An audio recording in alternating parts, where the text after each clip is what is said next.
And going right on into the pick band, we could see two familiar faces. Make it three, actually.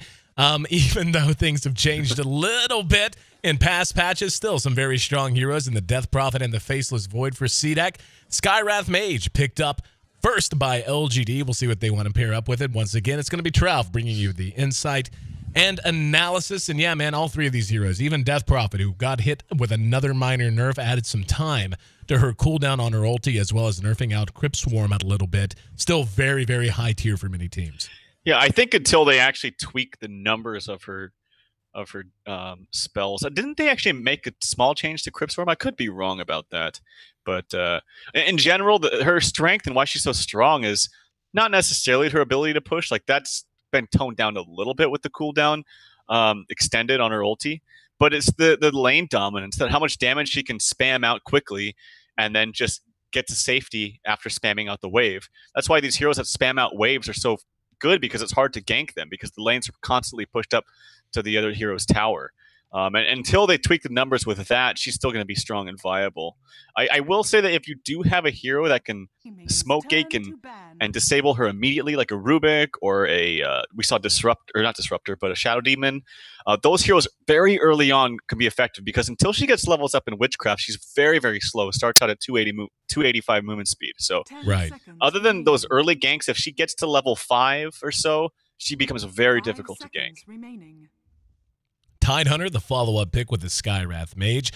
Really like both of these heroes actually against the Faceless Void and against the Death Prophet. You know, like you said, Death Prophet does have this window of time when she's not quite as hard to track down as she is trying to get the levels into Witchcraft. And of course, Faceless Void doing what he does with the Chronosphere. Now you have a hero in the Skywrath Mage who can punish him for that if he's not very, very quick-footed in terms of chronoing a target. Skywrath can, of course, hit him with the Mystic Flare, and then Tidehunter, if he's not caught in the chrono as well, can reset a fight by blinking either past the chrono, or maybe he's just in a good position to begin with, ravaging, making sure he catches a void and the rest of the enemy team as that chronosphere expires. So two very punishing picks out from LGD, and now looks like CDEC wants to add a little bit more team fight, going with the Earthshaker.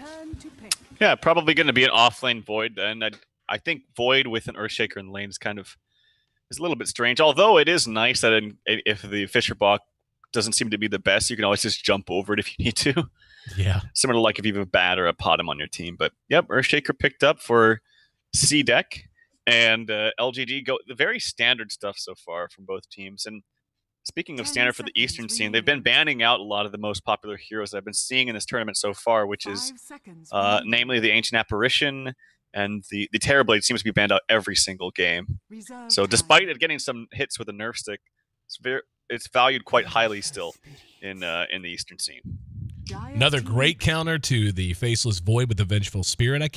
Who was it we were casting just a night ago, or maybe the night before? I think it was LGD, actually. Yeah, now that you mention it, yeah, I think it was too. Punishing, absolutely punishing against a Faceless Void. And yeah, like honestly, I feel like CDEC, they come in underdog, so it's really, really easy to look at the team that you know on paper is better and be like, oh yeah, obviously they're draft superior because of these reasons. You know, but let's be honest, we all kind of get our judgment clouded by that. I mean, I look at CDEC's team and I see three strong heroes. I just don't see. I feel like they're drafting and LGD's just going, okay, so they took that, so now we're going to take this, and that's dealt with. Like, I feel like CDEC has this is kind of pre-med, but I feel like it's being countered unbelievably well by LGD. Yeah, there's really two schools of thought to this problem or this question, which is, do you go into a draft with a mindset of this is what we're going to pick, you can't change us. If you ban out one of our heroes, we're going to pick something that does something similar. There's that, and then there's another mindset where it's we're going to pick strong heroes. We're just going to pick heroes that are good in the metagame, and we're going to see what they do and then work around it. I think the better teams do the latter because they're much more flexible with the amount of heroes that they can play. So it's not like we have to play these heroes. This is all we play. It's we can play any hero, and we're just going to do what's better against your lineup.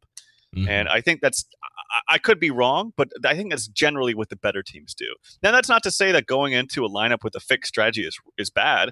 That's what scrims are for. You find out some quirky thing. For instance, I don't know if you still remember this, guys, but I think it was in D2L where we saw Cloud9 jump out with an offensive Axe, Dazzle, Tuskar. Oh, yeah. Like, that was clearly premeditated, and it destroyed. So there's instances where that definitely can work to your favor. But I would just say in a general sense, I think reactionary drafting is a little bit better for the teams that are stronger.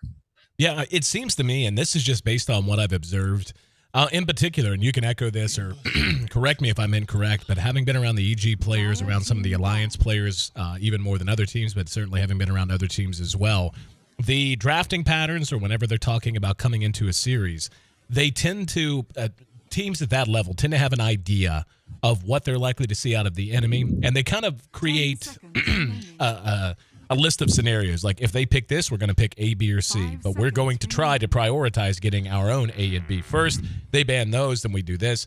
But it's very, like you said, kind of a mix where maybe you go after things that are generally considered by you and your teammates to be very good, or maybe you just have an outstanding player who's even far above everyone else on that particular hero. But then after that, it's all kind of contingencies, kind of if they do this like we expect, then we know this can work against it. Or if they throw a curveball, then you just slide in your own curveball of your own. But anyway, the last couple of pickups for CDEC, Leshrac and Ember, Leshrac for CDEC and Ember Spirit for LGD. And I like the Leshrac pick. Earthshaker and Leshrac both, as we saw in our previous series, are two heroes that if they die a lot early, really don't ever catch up and become valuable again. And whenever you're talking about two big ultis you have to fight around already in Death Prophet's Exorcism and Faceless Void's Chronosphere, I feel like they're going to need good performances on those two supports to really justify their place on the map, but to also free up time for them to not completely crumble when those two ults are down.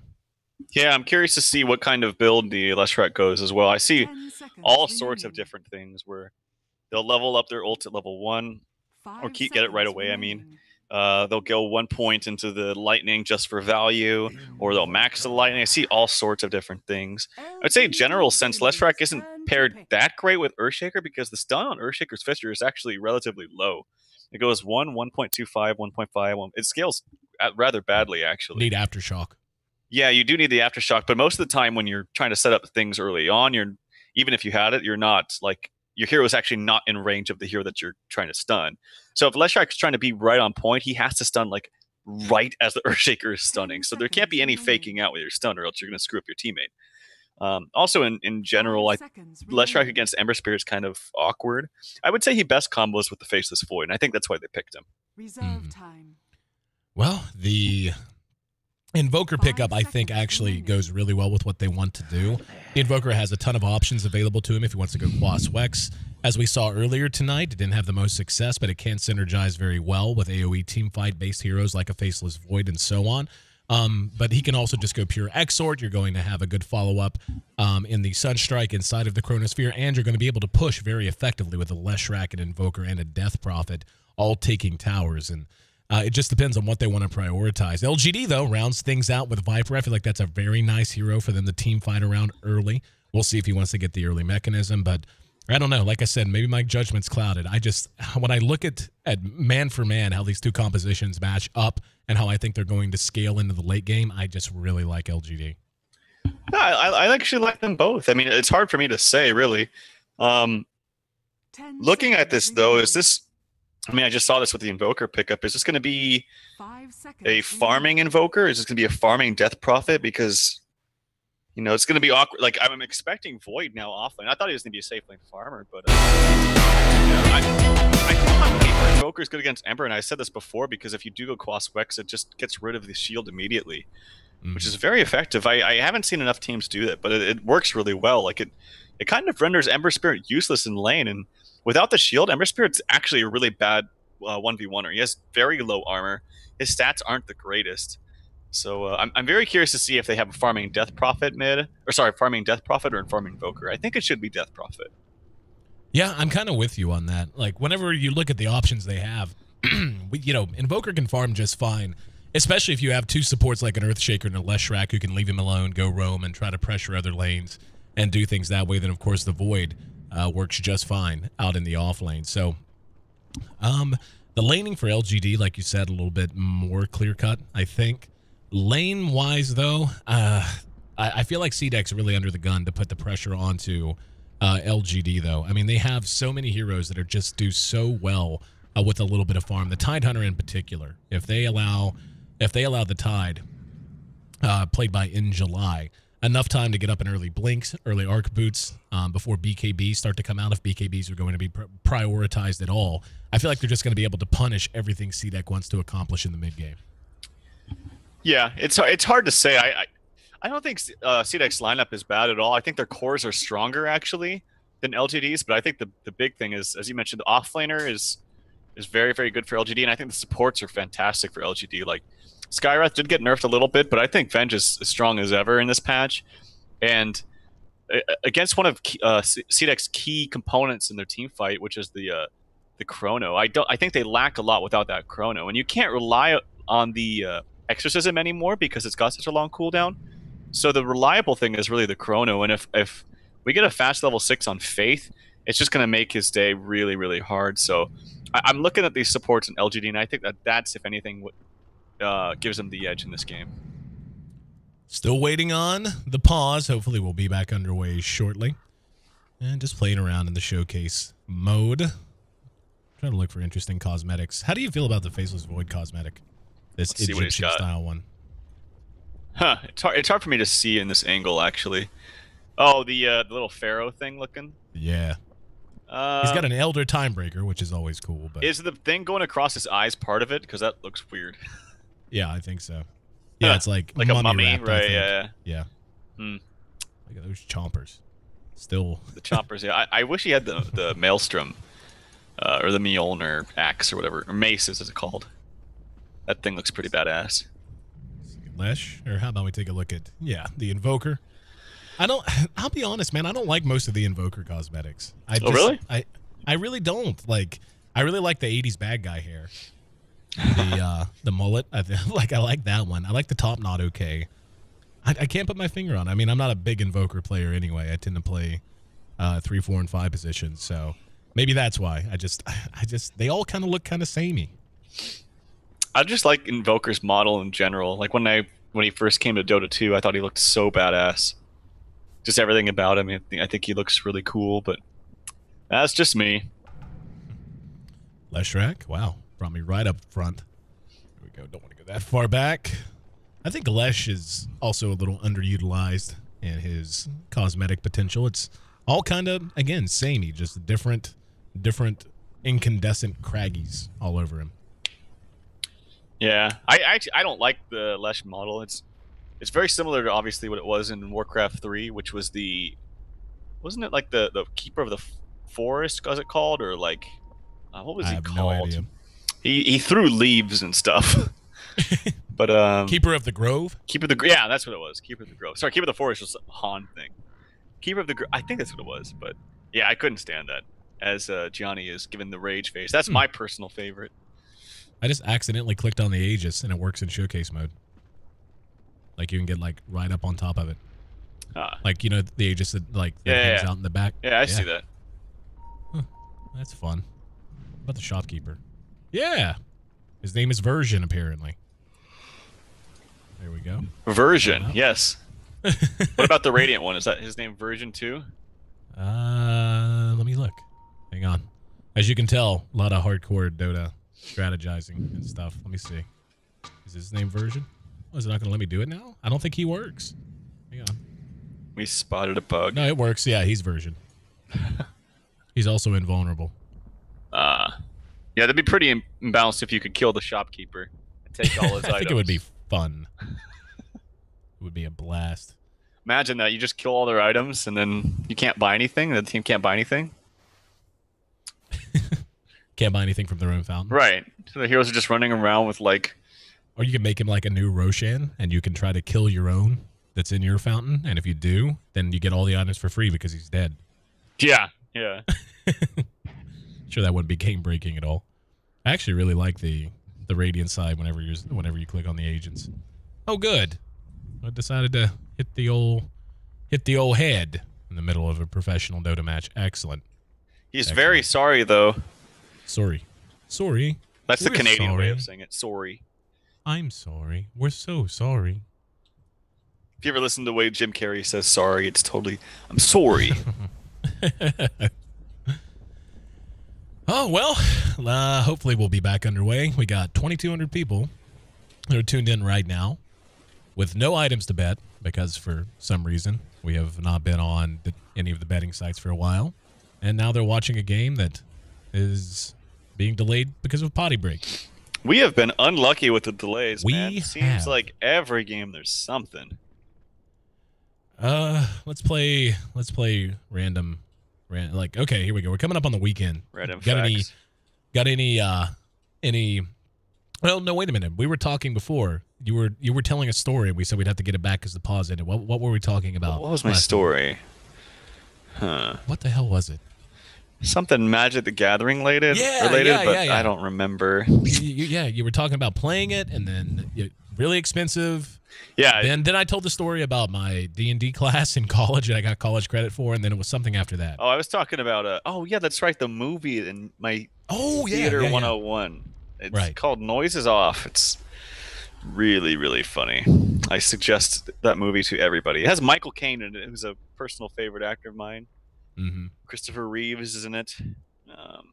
It's an older film, but it's still hilarious.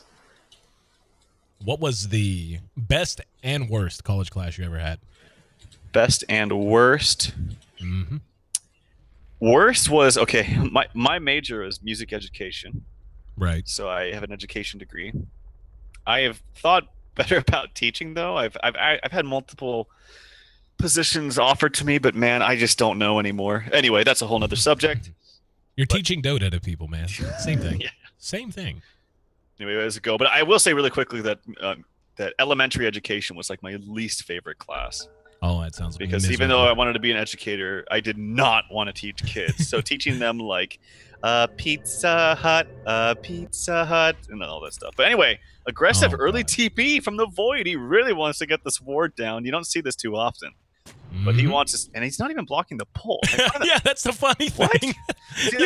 He could do that without the TP. You're a faceless void. You're fine. If you'd have just gone down there, saved your point, and get caught. Watch them aggressive tri-lane too, and so the ward doesn't even matter. That'll be the icing on the frickin' cake. Well, it looks like Garter has to now use the bathroom. Anyway, back to my Pizza Hut. Yeah, no. God. Yeah, man. It's amazing as you get older. Like when you're in high school, you feel like an adult.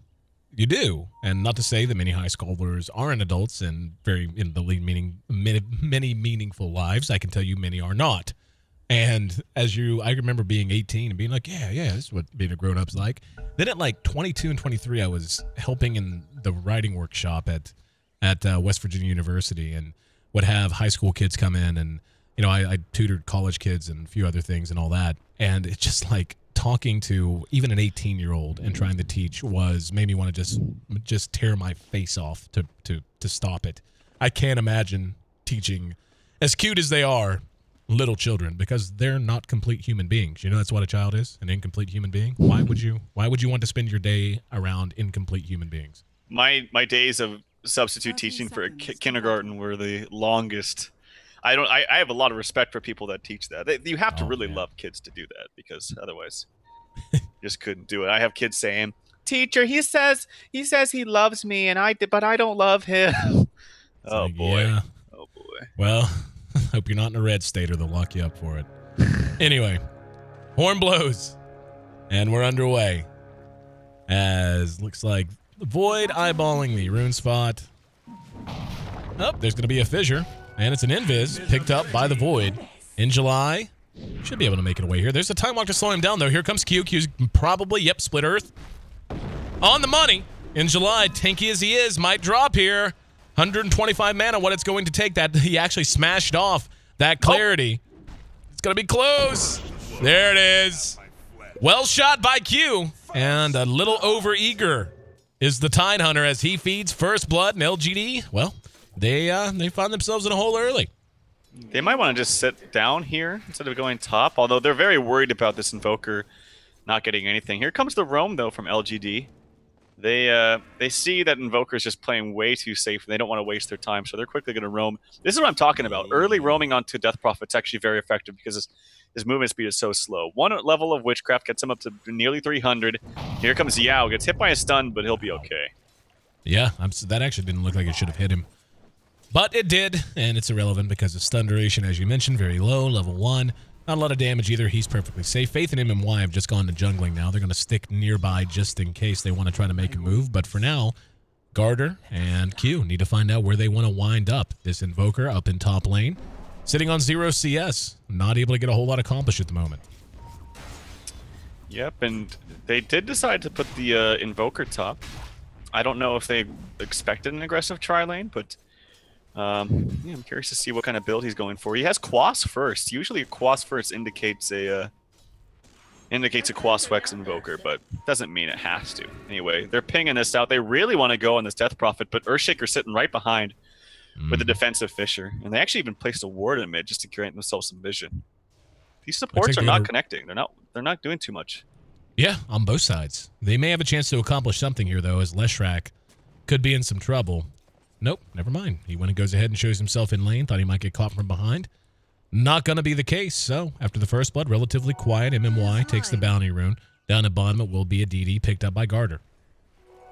Double damage. Yeah, at the very least, despite that first blood, going for, or in the case of CDEC, it's actually in July doing very, very well down here. And as a Tide should in most melee versus melee matchups, as we see a possible gank attempt here from Garter. Ooh. He's got a double damage and blocks him off slightly. Yep, time walk. He's not going to have the mana. No. Yep, didn't get it. I feel like that could have been done a little bit better than it was. The Tide, though, avoids the same fate as First Blood and manages to make it back to safety. And like you said, doing great. He's almost level 4. CS-wise sitting at 9. Only 2 heroes on top of him. That's the Viper and not even the Death Prophet, as they're now tied at 12 apiece. This Invoker has done absolutely nothing. He's leached a little bit of XP. He's a little past level 3. But his team is not doing great either, as now we're going to see Q miss a Split Earth. Behind that, we're going to see MMY engaged upon. And the Tornado might be enough. One auto attack will bring him down. Behind that, though, Magic Missile onto Q. And now they both got to run. Sylar's there. Sure kill on the Leshrac. And doesn't look like he wants to try to pursue the Invoker. That Leshrac, by the way, is still just level 1. Yeah, that's not good. He'll get his levels back, though. That was a really nice kill by Invoker. He put the Cold Snap onto the...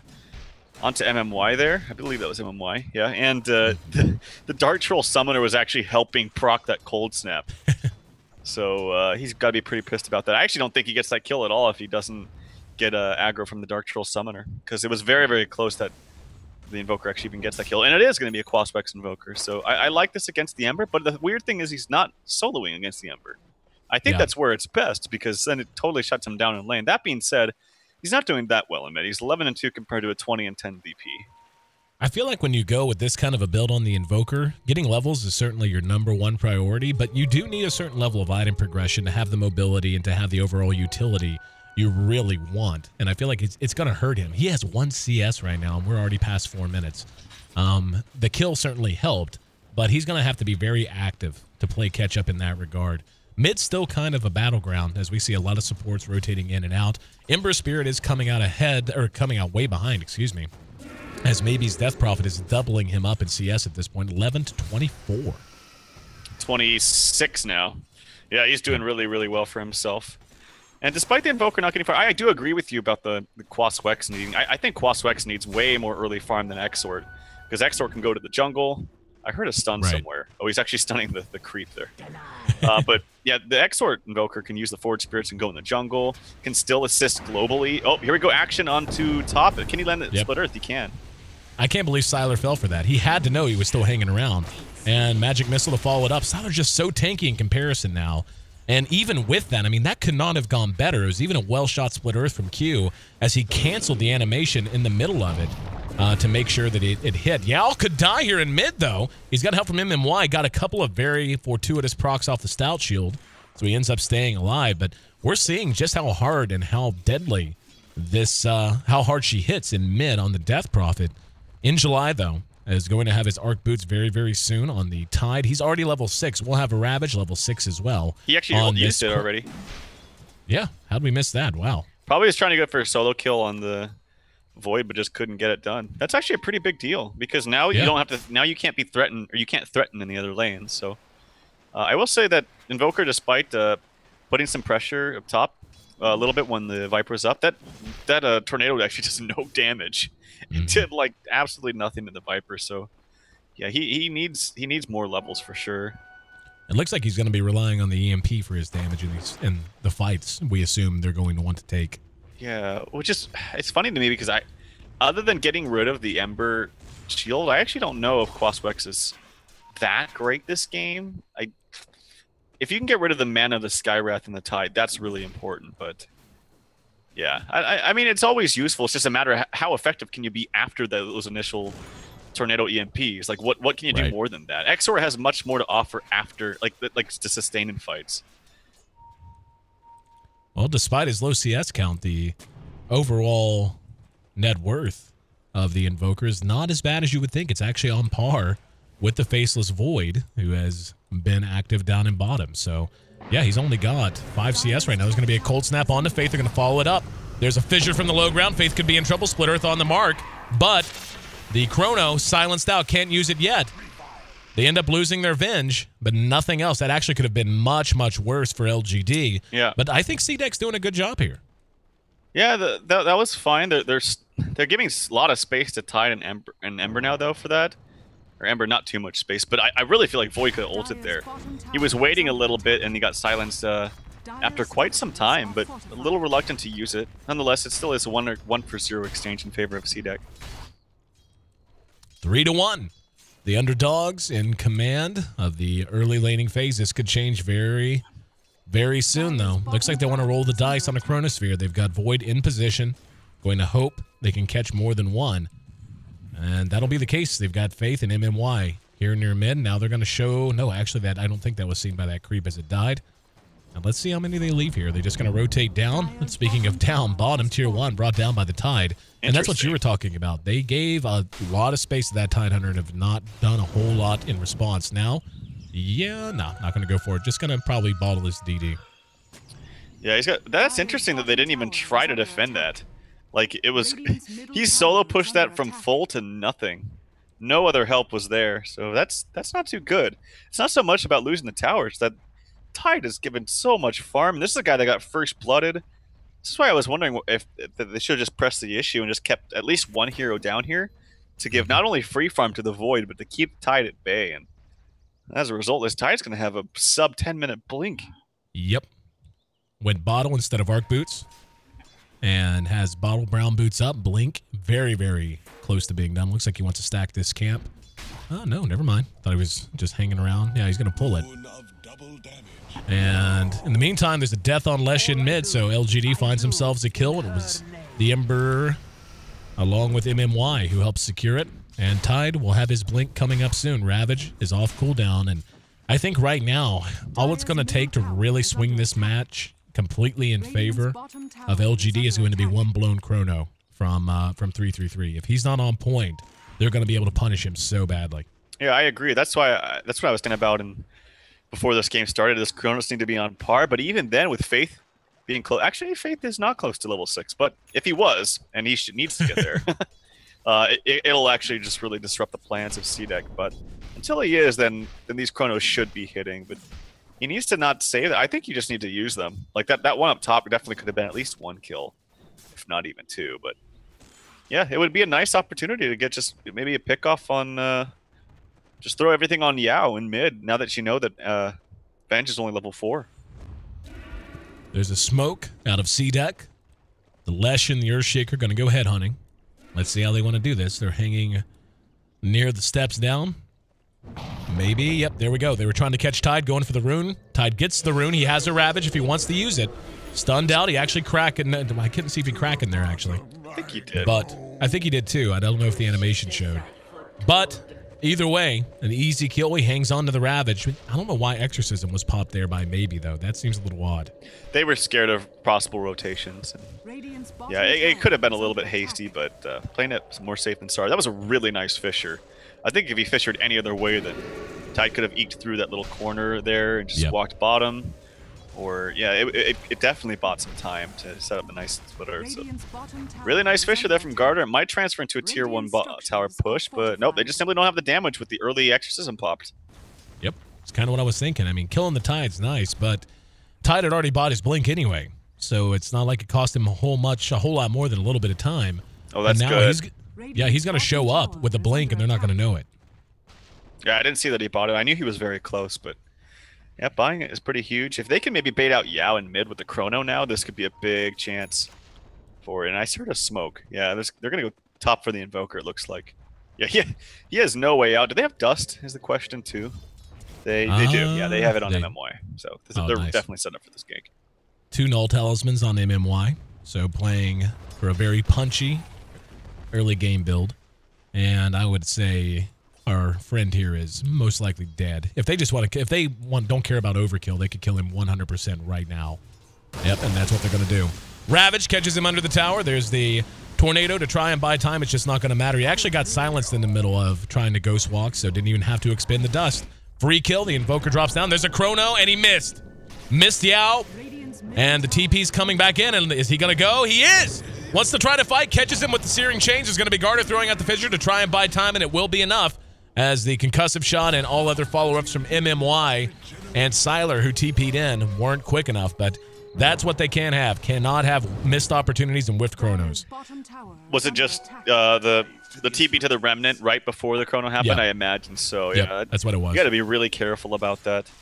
You have to either be super, super fast and coming from a very fogged area. The scary thing is this is happening at nighttime, where it should be easier to get those kind of quick Chronos off.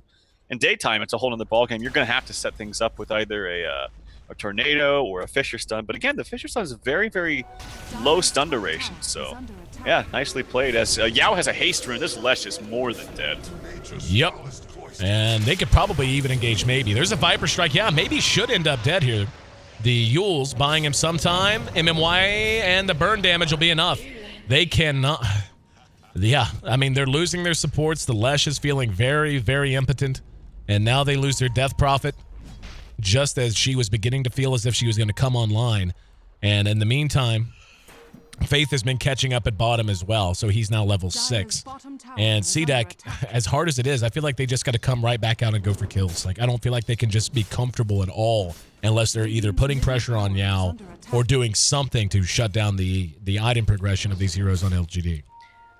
Yeah, they really need a Mask of Madness on Void too, because then he can start threatening killing these supports by himself. He could probably kill the Skywrath by himself, but I don't think he gets the kill on Venge without the Mask of Madness. In fact, he could even kill the Ember with Mask of Madness by himself if he doesn't get it disjointed by the Ember's Remnant. So I would say first farm that Mask before you go for kills, pick-offs with the ulti, but yeah, I agree with you. They're definitely getting out-farmed, I would say. Yeah, as we look at it, it's about 3k net worth favor for LGD here.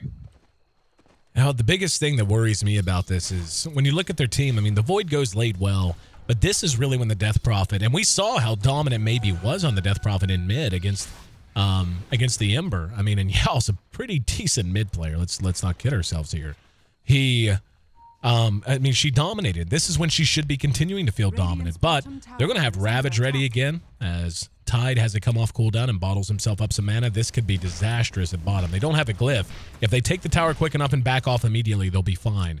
But if LGD... Oh, wow. They are just going to... Oh, are they going to back off? It looks like they're trying to... Oh, no. This is going to be awful unless the Void hits a good Chrono. Garter's going to end up down in July just playing safe and holding on to the Ravage. They're going to give up 1 kill. And it doesn't look like the Void even wants to take the chance. So, all things considered, that could have been much, much worse.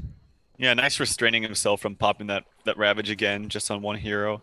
He did it up top, and I actually question whether even he should have done that top, but they wanted to play it safe and sorry. And he still has the Ravage for another fight, picks up Arc Boots as well, which are really good with for the rest of his team. Like, Viper actually eats through a lot of mana, especially with the increased cost on the mech. It's very, very annoying. And both the Skywrath and the Venge benefit highly from Arc Boots. So, yep, picks them up there. They got a couple of stacks in the jungle as well, so LGD off to a promising start. Here in mid, looks like CDEC's ready to push the tower once again. And yeah, maybe he's even going to use the Exorcism just to be safe. That tower was very low. Yeah, it was like at 1/5, 1/6 of its health. And this is just going to free the map up unless they want to try to push through. They're continuing to hang around, hoping they'll catch 1 or 2, and they will. Good chrono that time. The fissure overlapped a little bit, but not the end of the world. Split Earth's on the money. God. Nice double kill. They needed that desperately. And now they bring back the Ember. He's going to continue to pursue this out. Gets the Searing Chains back onto Void, and wow, that was a little questionable. Not sure what the idea was there, but 6 for 6. CDEC gets a tower and gets 2 very timely kills to get these heroes caught up a bit. I don't know why Faith was up so far. Like, he was in the same exact position of the Viper. It's not like he needs to be, stealing his farm or something. So he should have been playing back a little bit further, but both of them should have been waiting until CDEC showed themselves TPing somewhere else, because they didn't have the rest of their team ready there. But Faith needs to play, I think, a little bit further back to make some big plays with that swap, since he does now have level 6, actually level 7. So they actually take bottom tower too, so that's a nice swing of gold there for CDEC. They might lose mid, but I think they're totally fine with that. Invoker's actually TPing here with his spells ready to go to kind of stop this if they want to. Yeah, they're going to. Yep, Tornado EMP, that's going to be enough to force them back. Tide got caught, he has no mana. And don't know that they want to fight regardless. Those Arc Boots should get him back into position. Yeah, he does have it now, just enough, and he will go ahead and bottle. I'm like you, though. I feel like trading towers is not a bad deal for CDEC. What I think they can't afford to do is to give up more deaths on the Void, and in particular, the Invoker and the Death Prophet. And losing a Lesh doesn't help either, as Yao and In July secure a kill under their own tier 1 that is still standing. But if they can keep their cores up, I think they're going to be fine. But yeah, they cannot afford to give up a lot more than they did in the early game. They really need some momentum. They still have the Ravage up and ready to go. It looks like it's going to be a Yule's for... Oh, wait, never mind. I always see Voidstone, I think, instinctively Yule's, but probably a Refresher for the Void. But, yeah, still with the Ravage to go. This Lesh is just going to be food if he's not really careful with his positioning. And he has no points in Edict, so it's basically he's just comboing up with the Void ulti. That's what we saw in mid. That Lightning Storm actually does a lot of damage, but losing some ground here. Lost a tower mid, lost a tower bottom. This DP is pressuring bottom, though.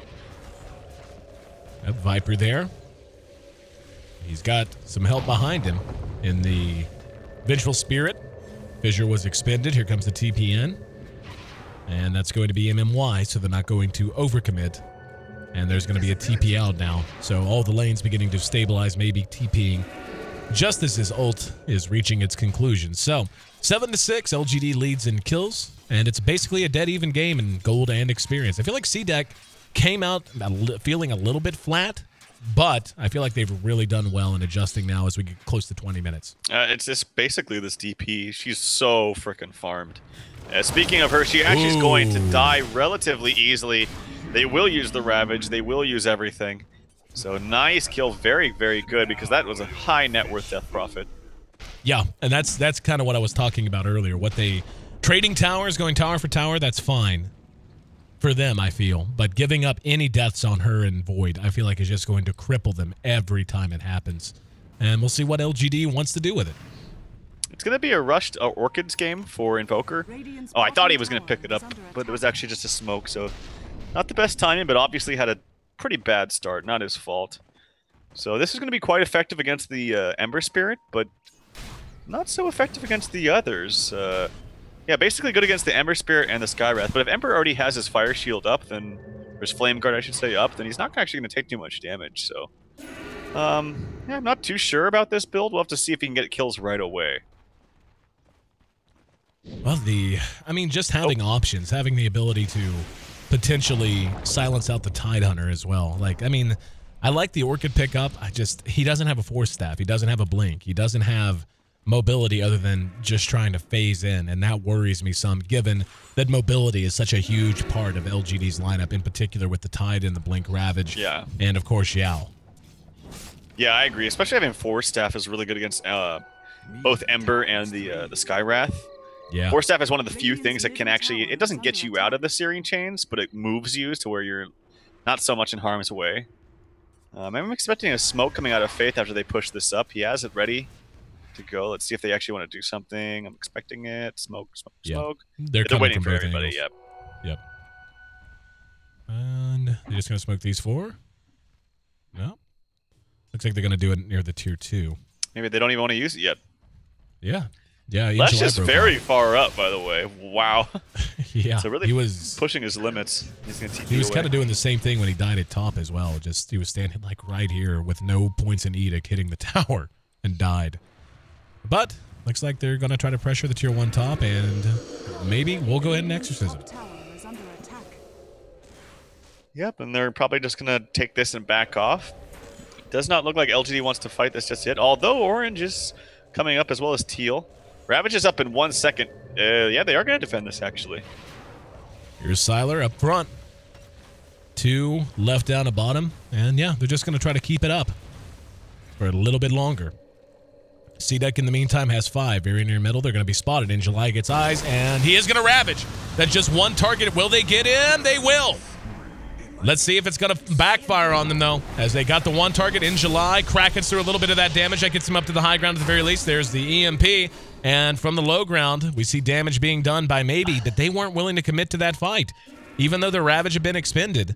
Not liking the way there was a 5-on-4. They didn't have Maybe's ulti, as he had already used it at the top tier 1. And they get away with a death on or a kill on Void for free. And if they do that 1 or 2 more times to him, he's just going to start to feel very ineffective. I could be wrong, but I'm pretty sure Invoker misinvoked. I think he was trying to hit Tornado, and he went to Ghost Walk because he was like just kind of walking around, and it looked like he was trying to use Tornado, but I think, yeah, I'm pretty sure he misinvoked the Ghost Walk. Ember Spirit's the most frustrating hero in the world. Like, I don't know if you caught that at bottom. No. He was dead to rights in about 100 different ways. There was a silence, then there was the Yule Scepter used, and he came down perfectly time split Earth, meant he couldn't get away. They got him down to about a quarter health, and he Fire Remnanted down to here in the woods, and then teleported home. Yep, he is a very elusive bugger. Very elusive indeed. If the Invoker is able to be at the right place in the right time, though, they can easily kill him. He's going to use his combo right there, and yep, Fire Shield goes away immediately, actually. So, that's a very good tool against him. Ember Spirit, though, almost has a Battle Fury. Very late in the scheme of things, but he didn't have the greatest lane start. Yeah. As we look, still, I haven't actually pulled up net worth, but yeah, it is the DP still far ahead. Not too far ahead, but... Now, the Invoker and the Void are the closest to the 3 cores of LGD, and they need to keep those 2 alive so desperately. This Shadow Blade, of all items, picked up on Siler. Wow. Wow, interesting. I don't know about that. You never see that item picked up. Not too great against the Void Chrono, but what do I know? Sometimes you're just in a shadow. Sometimes it's just a Shadow Blade day, dude. You ever just have one of those days where you wake up and you load in, you're like, yeah, I'm building Shadow Blade. First item. I mean, at pubs, it's always good. Yeah. People never buy Reveal, but... Because you're invincible all the time. Speaking of needing Reveal, Invoker, eyes on Siler, and looks like he's not going to try to solo defend. They're going to try to trade. They can do this into a Roshan pretty easily, I'm sure. DP ulti is up. If they want to expand it. Oh, they want to fight top, actually. He's got to be careful. I don't think they're afraid to use absolutely everything on DP, so... Until he gets his... Oh, actually, I thought he was going to go Harp, but he went BKB instead. So, he does have the BKB now, which is very good. And the Battle Fury done on Yao now. I feel like they should have gone Roshan. I do, too. Invisibility. The game, after being kind of active early, has quieted down a bit. 15 kills in 24 minutes, relatively calm across both sides of the river. But I suspect that's going to end at some point. It's going to have to, as CDEC has a lot of teamfight potential. They just have been unable to really bait LGD into any big engagements. There is Level 8 on the Shaker. Go ahead. There's an Invis on Earthshaker, but it doesn't look like he can do much. He wants to be fighting around creeps. They're pinging out the Ember, but no one else wants to come and help him out. So he's very close to his Blink. Refresher up on the Tide. He can't even do it, I don't think. Yeah, I don't think he has needs the mana. absolutely all his mana. He needs to use Mana Boots in the midst of it. But yeah. So very quick item progressions, as both of these teams farming their cores pretty effectively. Tidehunter second in net worth, even more than the Ember Spirit and the Viper at this point. And yeah, the BKB pickup on the Void, I can dig it just because of the Ravage. I don't know how quickly or if at all the Invoker and the DP are going to put in... Oh, no, check that. DP already has hers. Huh. Wait. Yeah, Yeah. Did you say that he fought? Oh wait, there's some action actually up top. I was in trouble. They needed to stun him before he does something, or they silence him at the very least. Using the lightning strike, they do got him. That was no shock. Very well done. In July's there behind him though, and doesn't look like they want to fight. I think they could have fought, to be honest. Yeah. They had everything ready. They were maybe scared of a buyback, but I don't think he had any remnants near. Okay, there's a remnant over here, but that's not too close to, like, they would have been fighting over here. So interesting. They TP out, maybe just go for Roche, but they just smoked again. Roche should be very scary. Did they? Yeah, LGD just smoked again. Did you say that the Viper bought a Shadow Blade? Because I don't see it on him. I saw it. I think he must have misclicked it. I think he ended up or something. I know I saw it pop up on the side at some point. Ooh, maybe I'm just going crazy. Yeah, it was a very nice reaction. Here we go. BKB going to be used on the Death Prophet. Needs to Yule someone earlier. And Faith caught and brought down. That's going to be 2 nice kills for them, and they're going to go straight to Roshan while Exorcism is still active. And this is a big coup for them. Ravage plus Refresh is ready. His mana bar is full, and the Ember Spirit is alive. And it looks like, yeah, they fear it. They could have tried to take a Roshan there, instead opting not to do so. At some point, CDEC's going to have to 5-man fight him. Just doesn't look like they want to do it anytime now. I think they're playing it really smart. They know by the time, if they do take Roshan, it's going to die quickly to their Ghost, but about 1/4 HP, Roshan, well, when he's at 1/4, DP ulti is going to fade away, and they cannot fight when they got no DP ulti and the LGD has Tide ulti. Double ulti at that. So I think that the DP kind of misplayed. I think he should have used the Tide right away. And Tide wouldn't have been able to blink, and they could have got a kill on the Tide rather than the Vengeful Spirit. So a little bit of a misplay there, but they're still playing it smart. You got me curious now. Am I just losing my mind? I'm gonna have to go back and look at the VOD. He must have sold it. Yeah, he must have bought it and sold it, misclick or something. We will see, and there's going to be the Orchid used on Faith, Cold Snap, and the Fissure way short. As Siler TP's in to bail them out. Here we go. There's going to be... Oh, I thought he was trying to jump. He was. Tried to jump on a Yao. Did not go for the Chronosphere, just scaring him off. In July, still there with his 2 Ravages. MMY, not quite level 11, but still has level 1 Mystic Flare at the very least. And they may be able to bait them into this. Look at this. It's just by himself, too. And there you go. 1 Ravage expended. Mystic Flare is there, and down he goes. Immediate refresh from In July. And they're going to be able to push here if they want to. Yep, and he does have Bottle Up, so he does have another Ravage. I don't think they're sad at all about doing that. And he does have a BKB, so if they don't kill him throughout the stun, the silences aren't going to do anything. So very, very quickly killed there by LGD. Nicely played. Radiant structures are fortified. The Invoker split pushing a bit at top. In the meantime, LGD has rotated 5 towards that bottom lane, and now they're going to go ahead and back off. As top being split pushed, and in mid, they spot the Death Prophet. Maybe rotates up towards top, and it looks like that's where Yao's going to go as well. They're trying to catch them napping over at the bottom tier 2, but they're just going to end up losing their tier 1 for free. Yao could barely get in range even just to use his Sleight of Fist, and they should try to trade this now. I think they actually could have killed the Ember Spirit there. It was very, very close. They tried to time the silence when he remnanted away, but yeah, maybe. He's pressuring the tier 3 now, actually, with the Ghosts. He baits out a TP from Siler. They should fight this bottom. They don't have maybe's TP there yet. He's TPing right now. This should be a fight. Here we go, Ravage. Over at bottom, that's going to be 1 blown up. That's the Void once again. Looks like they want to try to catch them on the retreat now. And Tide will be the last one left behind. There's going to be an Echo Slam, but Garter ends up dying as well. So they go 1 for 1. DP 100 seconds until Exorcism. MMY. Oh no! Spotted in the corner, and the Yules on the wrong target. Oh no. Brutal. Oh man. Hell of a misclick at a hell of a time. They end up going 2 for 1 because of it. I will say, oh boy, that sucks really hard. First of all, he did not need to use his BKB whatsoever, so he wasted that. And then with the self-Yules, I don't know if it was a double click. I mean, those heroes were right next to each other. Could be difficult, but oh boy, definitely could have got way more out of it. Also, not all his fault, but this Void needs to pop that BKB. He needs to get that ulti off. It's the second time now. I mean, the first time was kind of understandable, but that time he definitely should have been very quick about just it's okay if I use my BKB and waste some time because we know we can fight. The Viper TP top, this is going to be a 5-on-4 exchange, so yeah, he needs to be more liberal with his BKB usage, whereas DP needs to be less liberal and be more conservative. Yeah. Well, and like you said, it's a situation they should have done very well in. The Tide had used one Ravage already, killed the Void. Void had already respawned, so you knew he only had one Ravage. And then, like you said, Sylar TPing back to the tier 3 at top, 5-on-4. If he just plays it safe, BKBs, and even if he only catches 2 with his Chronosphere, it's still probably a 1 fight, almost regardless of who those 2 are.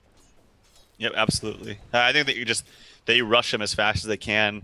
TP'd a little bit late. Maybe that's why he was waiting until Brown came in or the Death Prophet. But nonetheless, that definitely should have been a better exchange for CDEC. And well played by LGD.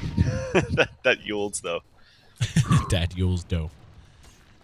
The Void not hanging around mid any longer than he has to. Has been a nice catch-up, by the way, on the Invoker. He had such a bad start to begin, and now he's actually above the Ember Spirit even in terms of farm. So he's done a great job of having an impact on this game with the Quaswex build and getting himself those items that we were talking about, mostly the 4 staff. I mean, now that he has that mobility to rely on, the ability to help his teammates out, it feels as if he's having a much bigger impact in all of the skirmishes, even the bigger team fights as well. Yeah, and Lesh has managed to find some farm too. He's actually very close to a mech for the team. We saw the Blink Dagger up on Earthshaker. He really needs more levels, though, because that level 1 Echo Slam, while it was next to tons of creeps, was very underwhelming. And it actually got Tide to crack and just walk away and took him some extra time. So yeah, Earthshaker definitely looking towards level 11. Mechanism up here soon for Leshrac. I would say overall they're in an okay spot because this TP is just farming out of his mind. Yep. Has had a heart for what? 8 minutes now, it seems like. Seriously, it's like been 6, 7, 8 minutes he's had a heart. Yeah. Yep, he's had it for quite some time. Has level 3 ulti now too, so if they want to go Roche, they definitely can do so. Looks like they're thinking about it, and yep, we'll go ahead and use that level 3 Exorcism while the Void tanks it. Feel like Void really needs a crit stick badly. He needs some way to blow up the Ember if he does manage to catch him. And of course, it'll help him against the supports as well. Roche drops quickly, and immediately out is the Death Prophet and the Void, DP. Grabbing that first Aegis drop. They're smoked. They still want to catch someone, but Void and the Earthshaker make it back to their own tier 2 in mid and should be kind of safe. The Lesh is in range, but yeah, they're just full-on retreating. Yeah, and they're playing quite smart, actually, CDEC. And they're making LGD move around and evading most of the game. Because they did this in the early game, too, where we saw the supports just trying to find openings, running around, not getting too much done, and was able to relieve some pressure off of mid, which is why we see this Ember so under-farmed. BKB done on the Invoker now. And I really like the way he's played. If he can hit good Tornado EMPs, they're going to have an excellent chance to blow the game wide open. Right now, it wouldn't shock me. Yeah, they've got to be ahead. Gold and XP-wise, they're up to about 5K and 3K respectively. They do end up denying their tier 2 in mid. Can they get Sylar? There's a fissure. Invoker's up on the high ground. Here came Meow, and there's going to be the Ravage, and oh no! Oh no! Oh, the Void hesitated on the Chrono, and it's going to end up costing them. Injali has another Ravage. Going to wait for the BKB to wear off, perhaps. The buyback on the Void might be enough. There's a fissure that's dodged with the blink. And, oh, that Void having the buyback there's a big, big deal, man. His damage was already beginning to feel as if it was not that impressive. But hell, how would we even know? He never chronos. If anything, he had to BKB before he went in there. Like I say, he'd be more liberal with his BKB. It's if anything, just having the 5-second duration on your BKB through the 5 seconds that you have during a chrono. That's all you really need. So right, yeah, it's really killing them because they could be fighting this so effectively with an overfarm DP. He just needs to one-man chrono anything at this point. But nicely played by LGD with very impulsive and instinctive ravages from this Tide. Whatever they're going to do here, it has to be effective. They have to win. It costs the Void so much. They need kills. No! caught by that saved Ravage. The Invoker will barely be able to make it away. Finally, we see a Chrono Ant swapped out. Swapped out. Injuli's going to end up dying, but that's all they're going to get. Now they're going to chase it out. Yao could be in trouble, though, as he was caught. Does manage to Remnant away. Can they get the Void? Fissure once again hits Sylar in the mouth. Void jumps away. Garter has no health, maybe, with that Exorcism trailing him. Has to retreat as well. 2 for 1 the exchange, despite the fact that they got the Chrono they'd been waiting on forever. I mean, again, his damage was just so lacking. Look at this. He's not even really that impressive against the Satyr creep, let alone against how tanky these heroes are beginning to feel on the side of LGD. He has to catch up. Yeah, now with the swap getting extra levels, it's now level 2 in rank. It's just going to become, we saw it was like instant swap onto the Viper. Even if he didn't swap the Viper, like you mentioned, the damage was just pretty pitiful. And it even took a couple seconds to really realize which hero to go on. Yeah, they killed a Tide that was already at like 1/8 health. Yeah, oh my god, this DP is so farmed. Now it completes a Shiva. So if anyone's carrying him, it's this DP and this Invoker. As it was a pretty decent Echo Slam. It caught Ember Spirit right there. And Ember Spirit, if he didn't have a Remnant in the backfield, he definitely was going to die because those ghosts were just eating him alive. I will say actually that the Chinese are very, very good in their Ember Spirit play as far as keeping a Remnant in a defensive position at all times. So right. Very nicely played from him. CDEC moving back out. In July doesn't have a Ravage for 20 seconds. Even then, he would have to use Refresher, and he most likely wouldn't. He actually Krakens the Fissure. He's had some choice Kraken shells this game. Not going to lie. They should end up getting this tower. At some point, they're going to be a little delayed in it. But I don't know. I mean, Tower Gold just isn't what it once was. And they're beginning to feel a little outclassed other than the DP. Like, how do you feel about the DP? Is she big enough to carry the load kind of on her own? I think so, man. I mean, she is 6K over the next highest. She's massive, and she's essentially 6-slotted right now because she has an Aegis holding the spot.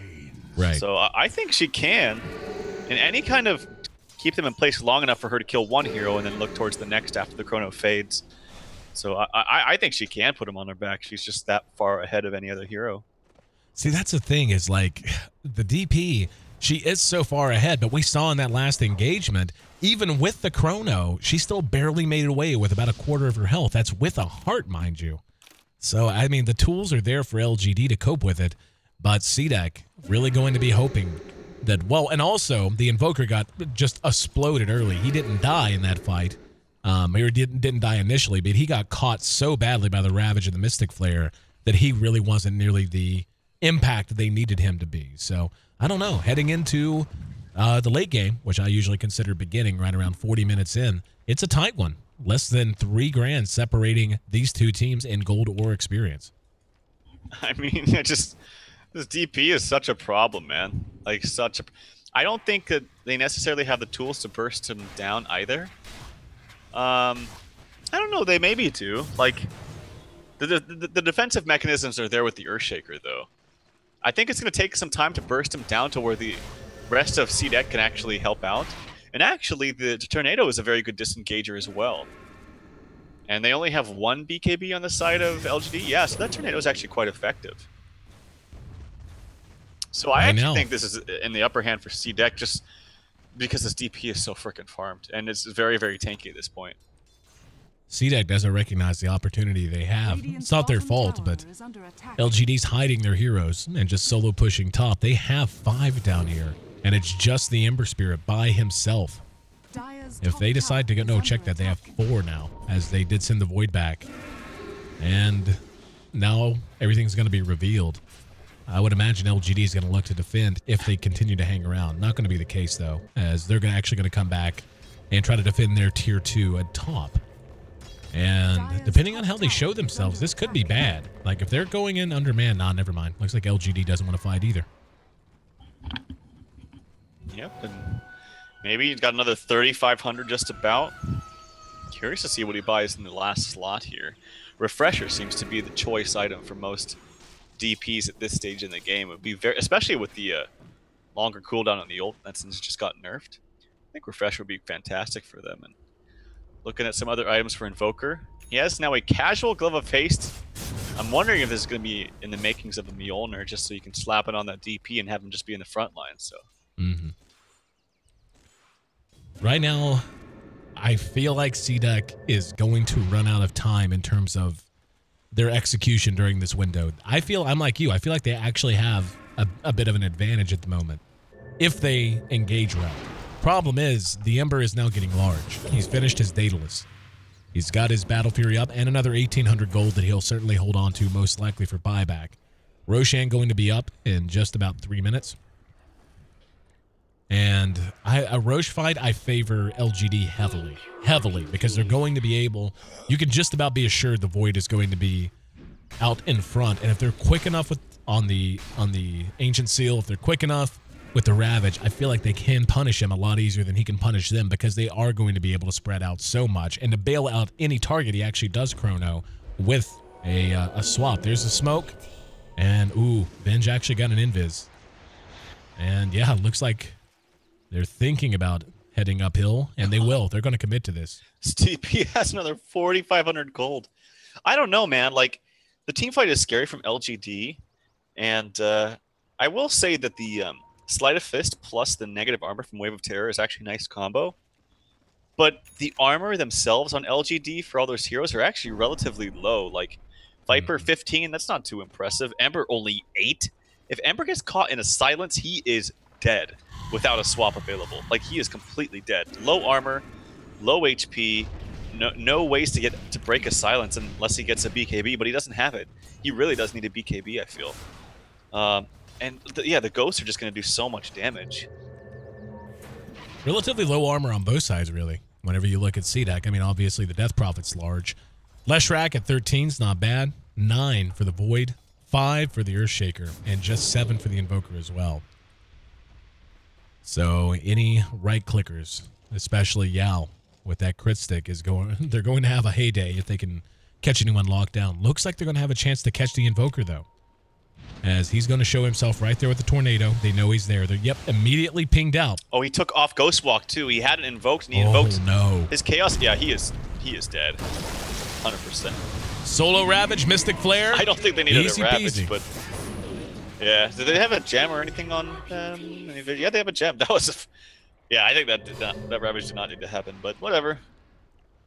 Honestly, I wonder if they're just not anticipating it's going to be Roche up next. Like, the timing of that kill means they should, if they want to, get to the Roche pit right about the time he could be spawning. And it's still going to be a little while, but not very much longer. CDEC, though, just runs right up and shows themselves in bottom lane. It's an ulti orb here for Death Prophet. Could that be a Scythe of Vice? Most likely. I thought Refresher would have been very, very good for him, especially since the cooldown is so long now. And the long cooldown for Exorcism really is affecting late-game Death Prophet, I think, if anything else. Right. So, interesting. Interesting stuff. Both teams back off. Faith taking some free levels up at top. Will bail out after shoving the lane. Roche up in about 15 seconds, give or take.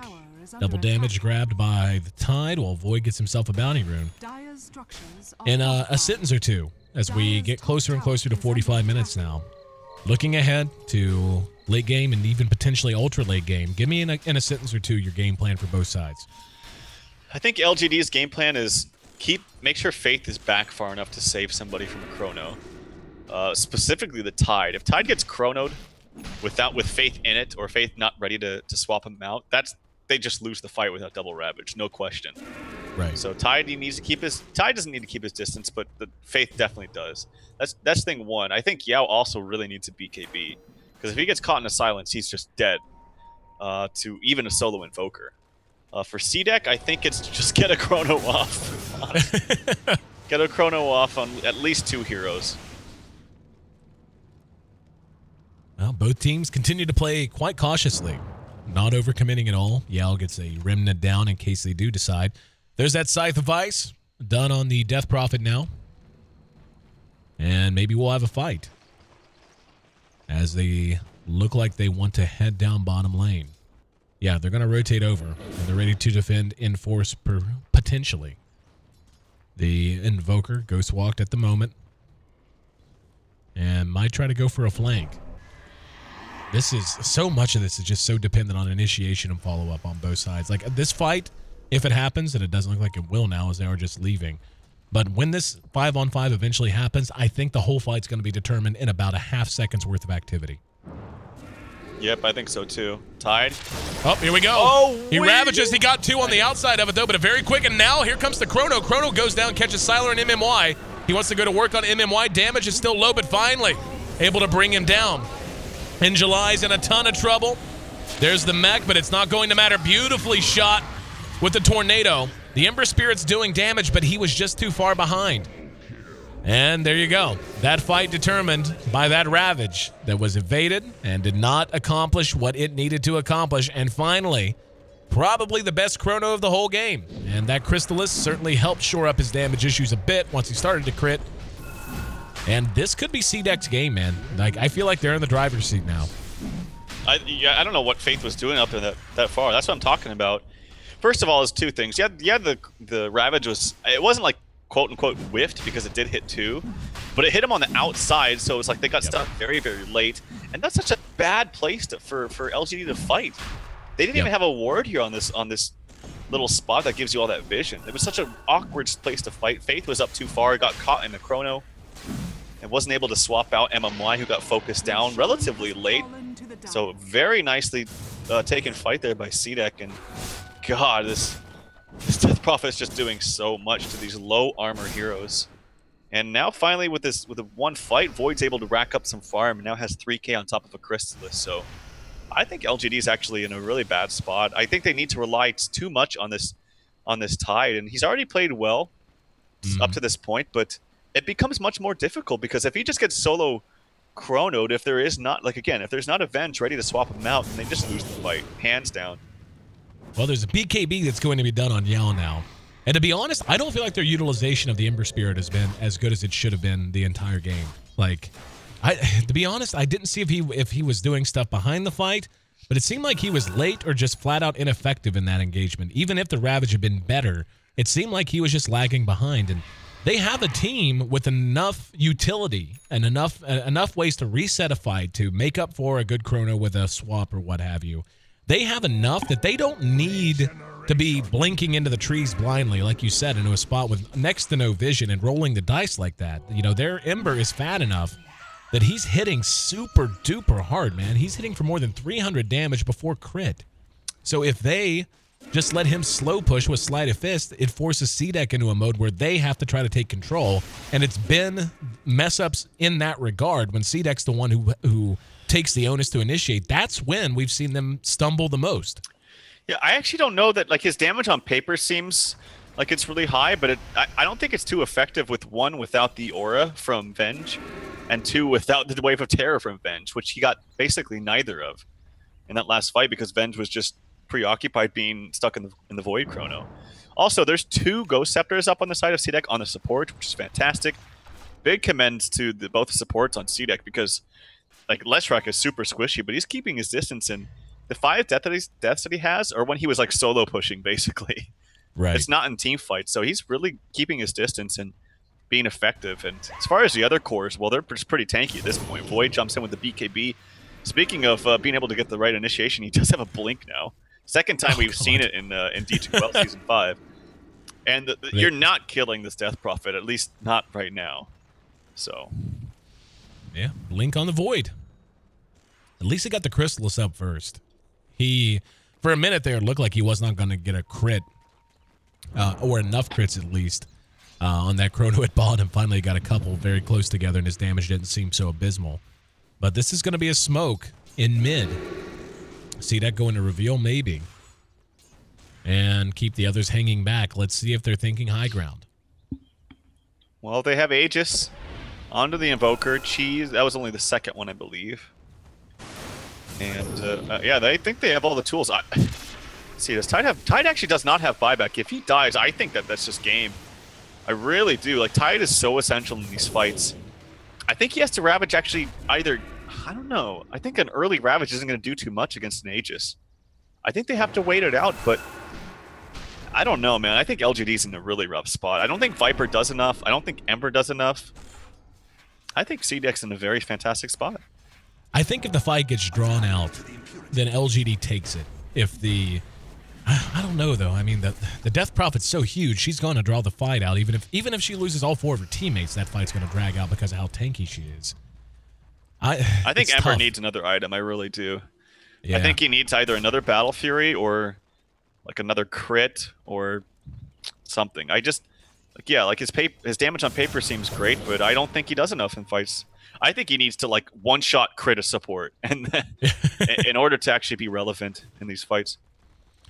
Well, I mean, it comes down to how you want to approach this. I still think that LGD has proven they're better at reacting to initiation from CDEC than they are initiating into CDEC. Like, the mistakes we've seen made on both sides have largely been centered around and you being the initiator in. And it's so counterintuitive because 9 times out of 10, especially with compositions like this, you always want to be the one who takes the fight. But what's proving to be true is unless the initial ults, be it a Chrono for CDEC or be it a Ravage on the other, unless they're on point, each team has enough utility, the silences and so on, enough ways to reset a fight and drag them out, that unless you're really on point, you would tend to end up coming out on the bad side of it if you're the one to pull the trigger first.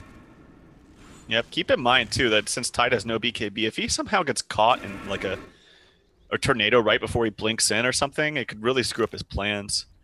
And yeah, it is the Mjolnir actually coming out on the Invoker, so whether he wants to slap it on himself or the Death Prophet, it's going to be pretty effective. The Aegis does wear off, so they weren't able to make anything of it. That's kind of unfortunate. Yes. I think they really needed or should have at least, used the Aegis there in an engagement. Ember? Go ahead. Oh, I was going to say, I forgot though, it's much harder now with the duration of the Aegis being 5 minutes instead of 6. Oh, yeah. It seems like as soon as you get it, it's gone. Like, half the time, whenever I play anyway, you take it, and it's almost like you get more benefit unless you go straight from the pit to a push. Seems like you get more benefit just from the gold and the levels than you actually do an Aegis that you can like kind of mill around and wait for your perfect opportunity. I think teams are just not used to yet the timings of farming out your Aegis and then pushing with like 1 minute left on it, because you remember a long time ago when it was like 10 minutes of an Aegis, you would just farm, get more farm than the enemy because you had the Aegis to fall back on. You farm for 8 minutes and then you fight the last 2. And now you have to farm for 3 minutes and fight for the last 2. So I think teams just aren't used to just how quick they have to actually do something with the Aegis. Well, this game has been anything but quick, and it started out relatively active, but has since then quieted down immensely. 44 minutes in, with 29 kills only. And both teams treating this like a barnyard dance. Both just kind of dancing around, scraping the dirt at each other, but none really willing to pull the trigger anymore. Last time they did was LGD down to near that bottom tier 2, and it cost them dearly. Cost them largely the momentum of the match. And CDEC not making that mistake, just playing it as patiently as possible. Yep, relative stalemate here. At this point, because of how passive it's gone, I actually favor LGD because I think Ember's going to scale a bit better in the ultra late stages of the game because, like I said, if you one-shot someone on CDEC, obviously you're starting the fight 4v5, and it's not even about one-shotting and starting 4v5, it's about he could do that all the time. Every, 6 seconds is a sleight of fist, and that's where Ember Spirit's real strength lies in the ultra late game. So DP does ultimately cap out. I mean, look, he has 8k gold and he can't really do anything with it. He should definitely buy a career with a refresher on it, though. Like that should absolutely come out. Void Why would you not get Boots of Travel right now? Or Boots of Travel, sure. Void has a lot of room to grow, though, so that's a good thing. But Leshrac doesn't do too much in the late stages of the game. Earthshaker, he definitely kind of falls off a little bit and pushes. He's not the greatest. MMY ate a lot of damage there from the Tornado Meatball combo. That's how much, it's easy to forget. Missed. It's easy to forget just how much damage an Invoker does late game just with his abilities as well. I mean, he's level 20 now. He switched halfway through. He was pure Quas Wex. Now he's got more points into Exort than he does Wex, but he can really put a hurting on those two supports, the Skywrath Mage and the Venge, if he gets the right opportunity. Yeah, absolutely. Yeah, he could probably one-shot with his spells. The Skywrath, as you saw, he missed the... I heard it, but I didn't see it, but missed the Sunstrike. And there's a second Battle Fury for Ember, so his base defense is very, very strong.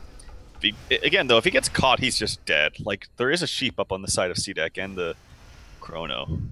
But very, very passive play here in this game. They're taking it very carefully. Only 39 kills in almost 60 minutes.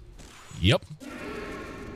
Boots of Travel finally picked up on the Prophet, though, on the Death Prophet. And I actually think it's kind of risky at this stage of the game whenever you can lose so much so quickly for her to be walking around without bots.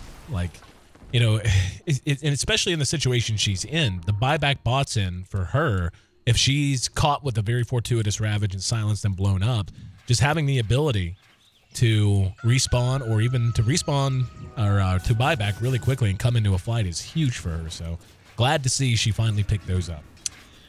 For LGD, it'd be really nice if Faith can get some solo experience and get 16. Having the long-range swap definitely frees you up to sit back a lot further and still be effective. It's such a great tool to have on your team.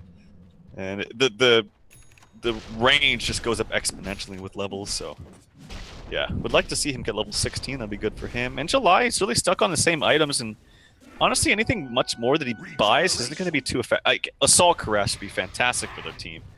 God, Yeah. and actually, Viper is just frickin' tanky as hell. Yeah. Like, so this Void needs an MKB, actually, as he's opted for the full Daedalus, which is great. And he has a Blink, which I still think is just really strange, but yeah, another Aegis and Cheese this time coming out the way of CDEC. Cheese probably on to the, well, who knows, actually, slots are full. Yeah. Well, there we go. It's the What did ulti he end orb up on the dropping? ground, yeah. Wow. I mean, It's left a $2,100 gold ulti orb sitting in the Roche pit. yep, it's pretty crappy cost-effective item, but I don't think you have enough gold to buy anything with it anyway. Yeah. I'm guessing you want a sheep. I'm sure the Cluckles will go pick it up, won't you, buddy? Yeah, it's a good Cluckles. Who? Sorry. Cluckles.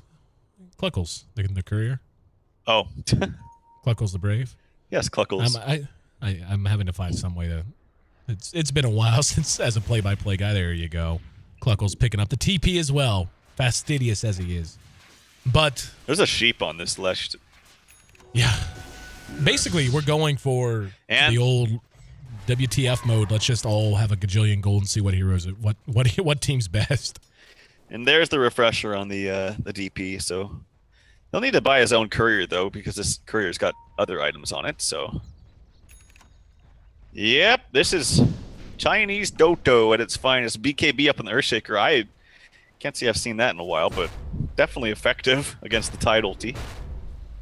I think I prefer a Scepter. I think they need damage. Scepter? Yep. Yeah, I'm not quite sure. I mean, he's I still... mean, just like as big as the Ember is, if they do manage to lock him down without BKB on, they need to be able to blow him up quickly. I understand why he's getting the BKB though. I think he'd be really good if he had a 4-staff, but Yeah. so that if he did get caught, he can just BKB and run away. You can't activate the BKB and Ghost Scepter at the same time, so yeah. Looks like we may have a fight coming up on an hour in. CDEC, the underdogs. Viper, yeah, caught with it, but next to no damage worth mentioning. Sapped a little bit of his mana, though. This is where things get worrisome to me. I think they waited too long, man. That's what I was saying. They had this window of opportunity, and now, you know, like you said, the Tide, he could go Assault Cuirass, but he's fine. He's had that refresher for freaking ever. He had it like 25 minutes or something stupid. And then but the Ember Spirit's just so big now. Like, if you're CDEC, it feels like you just about have to roll the dice like they're about to do and just go straight in. There's going to be the Ravage, maybe swapped in and brought down. The Chronosphere follows it. He's going right for In July. We'll be able to bring him down and the Venge, but now Yao is there doing what he can, but he's going to be killed as well. Buybacks across the board. In July hits another Ravage, manages to bring down Void. And now the Invoker trying to make it away. Maybe he's back up, ready to fight those. Siler there. BKB on the Ember, trying to find a way down the low ground. The Fissure actually bought them a little bit of time. They're going to end up losing the Lesh at the very least. They may be able to track down, maybe. Nope, doesn't look like they're interested. They want the Invoker instead. Void is bought back as well. And that fight Little odd on both sides in a couple of ways. Everyone had banked a gajillion gold for buyback, and they certainly spent it, but now it's LGD that is walking down middle lane. Is there buyback on those two heroes? The Invoker does have it. The Leshrac does as well. It sounds weird to say this, but I don't think Sheep is a good initiating tool in that context. Yeah. It just was really awkward. All it screamed is, he used Sheep, go kill him. He's susceptible. You can see that LGD clearly had a game plan. It was burst the DP down with everything. Yep. And I believe he got crit or something because he died so fast. And there's a buyback actually defensively here for the Invoker. There is a buyback ready on the Lesh as well. No tide ulti up for another 80 seconds. But Sylar is very, very tanky with his BKB ready to go. Tornado EMP, caught the tide, tide cracking it, no problem. Grateful to you. This is where I think it's the most scary for CDEC. They can slow siege this high ground so well. Yep, DP is actually trying to counter push up in the top lane. And not going to be able to do that very well. She's actually hitting kind of ridiculously hard, even with just auto attacks. Yep, doesn't have an ulti for another 51. He's going to TP out. So back to farming we go. Hooray! Yeah, and the Invoker died so freaking fast too. Yeah. Well, he kited around in that fight a little bit, but once they got a beat on him, he was down in a heartbeat. Invoker bought a point booster, by the way, so this is going to be a Scotty for him. He actually, let's see, how much gold does he have? He has it in another 700 gold. That's the old one he had, I think. Oh no, he bought the point booster, not the ulti orb. I'm sorry, I misunderstood you. Yep, so it's going to be a Scotty for the Invoker. And I believe they're trying to do something here. They know that at least the double Ravage is down, but it's actually going to be up and ready to go in less than 40 seconds, so... Trying to do something. They're trying to find someone up here, but LGD sniffs it out, and they're sitting as 5 in mid. Still could be susceptible. It's going to be 25 seconds until the refresher's off cooldown.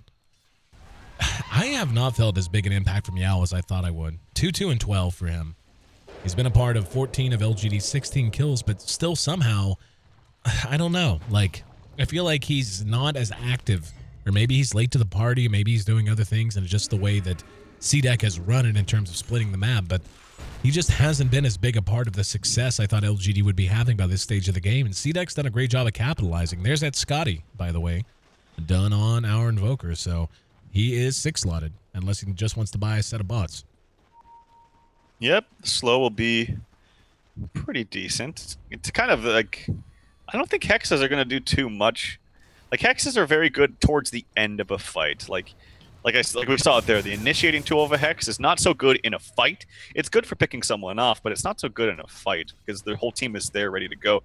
Oh, the smoke was popped, so they know that someone was around. It's actually a Ghostwatch Invoker, so plan was foiled there. I don't know if that was his intention, but we'll just say well played from the Invoker and be on our way.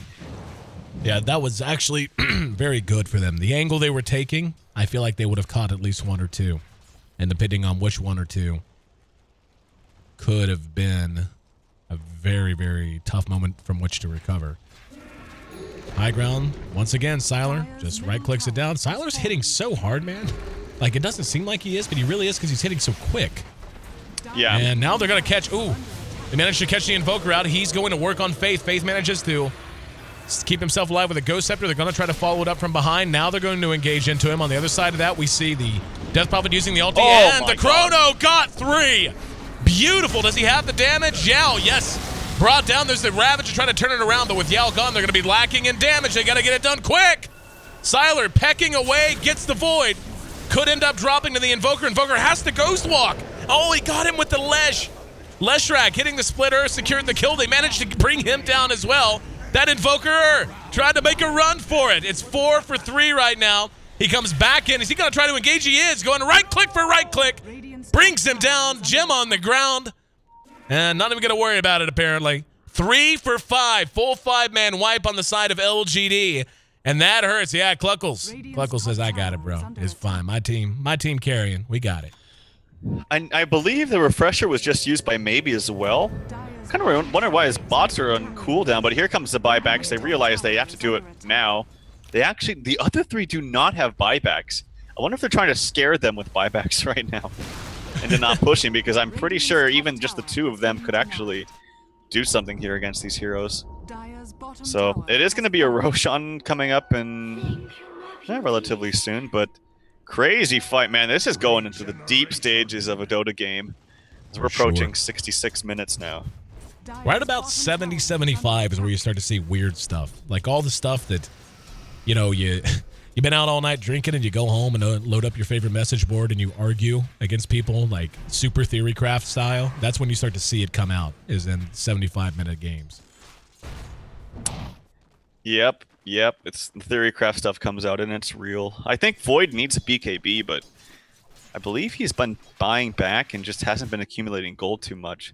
Because this Viper is just sitting in fights, just not getting hurt.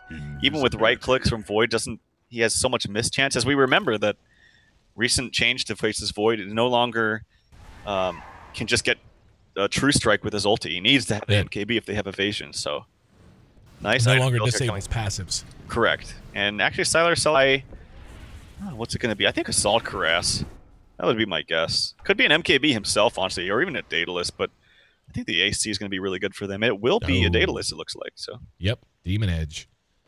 Needs that right click. He has the full Daedalus here. No buyback for him. Well, they're going to roll the dice a little bit. Only 2 buybacks on the board as we stand. DP and the Leshrac. And LGD has to play very cautiously. Refresher will be off cooldown in about 30 seconds. Don't want to fight until that at the very least. And I would say in July will be the one who, if there's going to be an Assault Cuirass on LGD, it will be in July. Yeah, he won't have it for a long time. After these fights, and then he actually bought a Ghost Scepter. It's only down to 1,600 and some change. Well, we'll watch heroes play Minecraft. Hit creeps and build stuff. Let's see if they want to try to do anything towards mid. They have a smoke. They do not, that I can see. Roshan, as you said, likely to be the next major point of contention. And in a Roche fight, in a straight up, both teams standing around the Roche pit, which team do you give the advantage to? I think, oh man, it still comes down to initiation, as it usually does in the late game, because both the teams are so evenly farmed. I would say LGD right now, just because of how farmed this Viper is, and they don't have too much damage to take him down. I really think this Void needs an MKB. If Void had an MKB, I would favor CDEC definitely, but this Viper is just too tanky for them, and these auras are really starting to come in play for LGD. Like, Venge Aura is helping a lot, and then the negative armor with 6 from him, coupled with the Sleight of Fist every 6 seconds, it's really starting to become a big deal for CDEC. Yeah, Void, he needs to have another item, and he's just not farming. Actually, when I said that about 3 minutes ago, he still had 208 CS. He's just literally not farming at all. Yeah, you're right. He hasn't added anything to his inventory in quite some time. 4, 6, and 8 on him. So been a struggle here in game number 1. This is just game 1, the front end of a best of 3. So make sure you stick around no matter who wins here. Looks to be a very fun series. It could end up going 3. And they're going to catch out Sylar. Can they blow him up fast enough? No, swap by Faith. Faith gives his body to keep his Viper alive. And they may decide to go ahead and rush to Roshan off the back of that. They absolutely will, as they already have the Forge Spirit down in there. And like you said, at this stage of the game, when you're talking about the Vengeful Spirit, it's like, oh, she saved the Viper. That's fine. That's what she's supposed to do. So why don't they go fight the Roshan? She is so valuable in terms of the aura, in terms of the extra damage they get. They don't even want to chance it right now. Yeah, but this Roshan is just getting destroyed. In addition to MKB, it would have been nice too if Void went for like an Aghanims this game, since they did nerf the cooldown of your ulti without Aghanims, but it's still a static 60 seconds with Aghanims. So will be Aegis for Void and Cheese for the Lesh, who now has a BKB. So this Lesh is transitioning nicely into the late stages of the game. Let's see if they want to go high ground. Now would be the time. I mean, they have the tools, and they're going to need about 60 seconds for everything to come off of cooldown. But with Cheese and a BKB on the Lesh, and of course, I mean, Lesh is level 22, man. Like, yeah, he's actually gotten himself into a great position. He's actually got more farm than the Void. He has more net worth than the Void. You think that's intentional? I mean, or is it just the way the game's played out? No, it's just, no, Void is no. Void's trying to be like really active and really trying to find picks. And like even just as I commented the second time about his farm, he said he had 4 creep kills now since then. So not getting too much item progression from him, as he is doing nothing but ganking and looking for openings. Well, both teams fall back to their sides of the map, and they're going to hit creep some more. By the way, that's a butterfly on the Death Prophet as well. Oh, wow. What did he sell again? It was the Yules. The Yules. Yeah, Yules. Speaking of big items, Ember. Next big item. What's it going to be? Does he already have something built for it? I actually think this is Rapier territory. Good. I was thinking the same way. Like, and you know... Yeah, he has a Demon Edge already. He's just waiting for a little bit more gold. I mean, you're level 25. You have gone, you know, as you do on Ember, very glass cannon, which is fine. That's what you want to do. If you're going to do it, I mean, what are you going to do at this point? You know, get bots, sell your TP, and buy a heart? No, you're not going to do that on Ember Spirit. Just try to blow everyone up and siege like a mother. Yep, and he has enough for it if he wants. If he's really wanting to be conservative, he'd have to wait for buyback. But I don't think handing over a Divine Rapier to the Void and then buying back trying to fight into that's going to pan out too well. Although he is one of the better buyback heroes in the For game. sure. It doesn't look like they're going to get too cutesy, at least yet. Oh, it's an MKB Nope, instead, MKB. so he's playing it Makes safe. sense. Yeah, it gets the butterfly on the DP. All right, here we go. And there's going to be the swap. They did the same thing again, and the Ravage maybe caught right up front. He's going to end up going down. Phaetho is the target for the moment. They bring him down, so Yao won't have that extra damage. The Fissure kind of cut the fight in half, but now Yao is still up and fighting and ready to pursue out. Wonderfully done by LGD. And both times it's looked the same. It's odd. Like, it happens so fast. Like, the DP wants to run up, and you understand why. She gets to, like, right here. It's like, okay, time to siege the... And about that time, she swapped and getting hit with the Mystic Flare right there. It's just so quick and so premeditated from LGD. She can't lead like that. They're going to be able to kill her every time.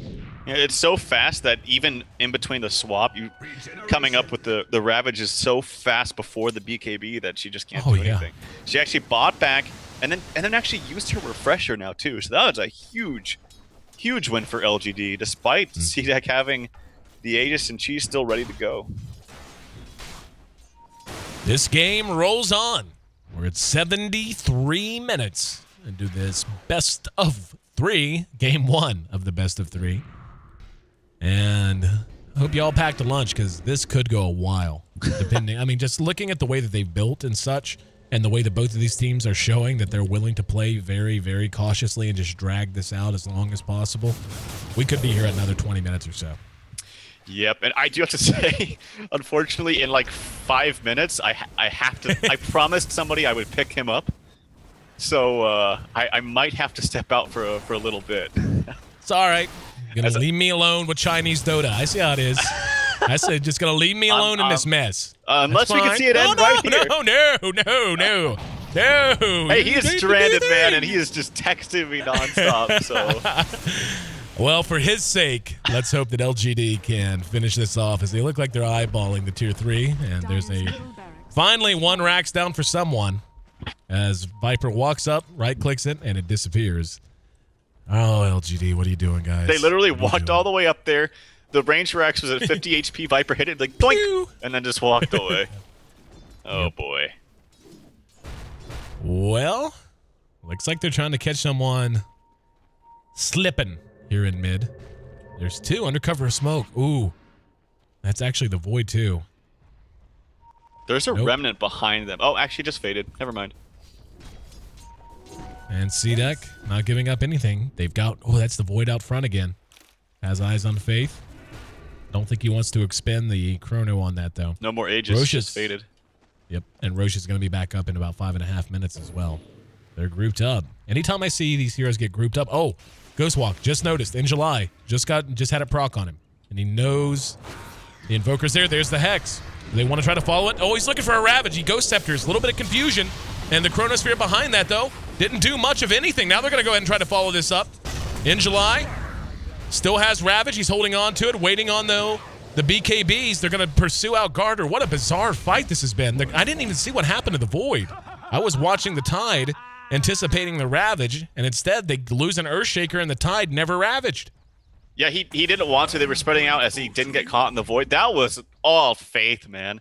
Like, normally you see defensive swaps for your heroes. He actually, because there was 2 heroes caught in there, he actually swapped out the Void instead. And the Void got disoriented and killed as a result from the Viper. So fantastic offensive swap this time, actually, from Faith, and it worked out just wonders. Still double Ravage here for In July. No Chrono up for, even if he does buy back, which he's going to have to, but yeah, very nicely played by Faith. Rax about to be cleared in mid lane. In July still has a full mana bar and access to 2 Ravages. The buybacks, as you had mentioned, they have one on the Void if they want to grab it. They also have one on the Earthshaker, but for now, it doesn't look like they're willing to commit too much to it. Yao's there now, and they are all set up behind the fight. If Tide sees one target, he may just go. Tornado EMP catches Sylar. Nope, actually didn't. They're just giving up Rax now. And I'm not sure what the thinking is. The Death Prophet is nowhere near. And yeah, they just end up giving up another set of melee racks, and the DP never came in. It hasn't even been pushing the lane, really. Yeah, well, she's very scared. If they have any kind of person down here to stop her, she's not so tanky anymore. Because the thing is, she had pretty much these, like we said, she was pretty much 6-slotted at like 30 minutes. But the effectiveness definitely dwindles as time goes on, because the rest of the heroes get just so much more farm. So the timing window is pretty much up. She's actually defensively TPing back here, and they want to make it go on to Sylar. Not exactly the hero you want to. He actually has buyback and bots if he wants to sell his treads and come back in the fight, so... Oh, they might want to go, actually. Fissure hits him. The Invoker trying to flank from behind. There's the Ghost Walk revealed. Sylar, aware of it. Doesn't look like they're ready to go yet. And their hesitation, understandable. Chrono's available. Again, 2 Ravages up and ready. Mystic Flare, of course, is all set. Everything is up on everyone, basically. And neither team willing to take a chance to be the one to pull the trigger first. Again, we've seen so many fights just be one more on reactions to Swap. initiation. Oh, there we go, swap. And once again, they're going to get one in the beginning of the fight. It's a 2-man Fissure. BKB up on, maybe he wants to come on into the fight. They're going to drop the meatball, but the damage is minimal. And the Ravage goes off, but here comes CDEC charging out. Void bought back, and July, yes, got the Ravage off, and he's going to get another one. The Invoker could end up dead. They will bring him down. Void's next on the list. The Fissure just buying whatever time they can. Void's down forever off of a buyback, down for 2 solid minutes. And they got the Invoker as well, who also had to buy back. With Sylar so farmed and so tanky, they may decide to just go ahead and try to clear out that top center racks. There are 2 gems down right here, by the way. Yep, here comes a tornado actually on the Viper. They're going to try to bring down Sylar. And he is tanky, but he's not immortal. Fissure, Ice Wall, everything else. And down he goes. And it looks like they actually managed to get one more back on the other side of it, was trying to watch Sylar. But they end up losing the Viper, who does have buyback, Tide, as well as the Venge down amidst all of it. Scepter finally picked up on MMY.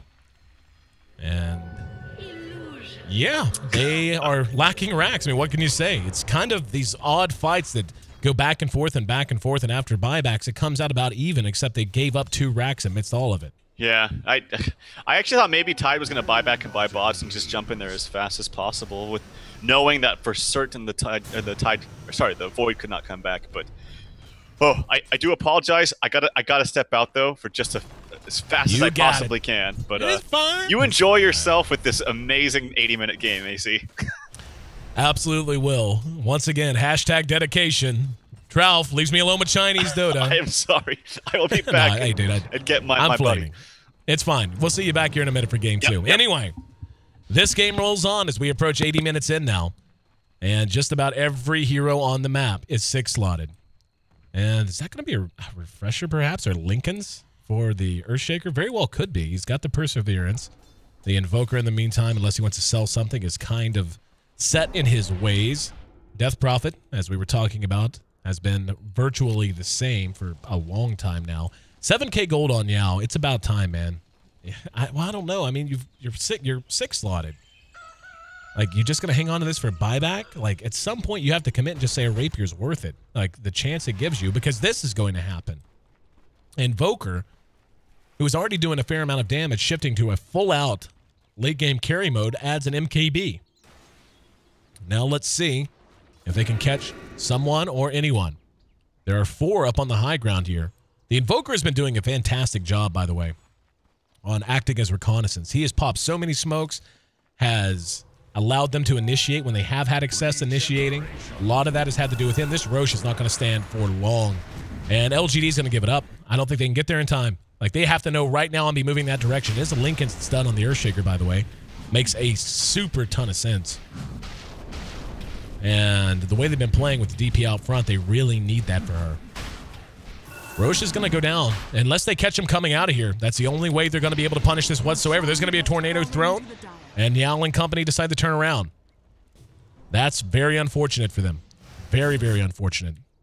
2 gems, by the way. The reason I went up here to look is I wanted to see if they've just been in the dark because their gems being carried around. But nope, the warding just better on the side of CDEC, keeping an eye on the Roche pit, while LGD had no such luxury.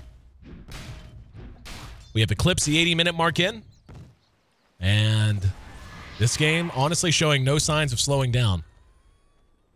Cluckles with a third, still yet a 3rd gem on him, and maybe, of course, still has the refreshers on it. He's so rich. 63k aside.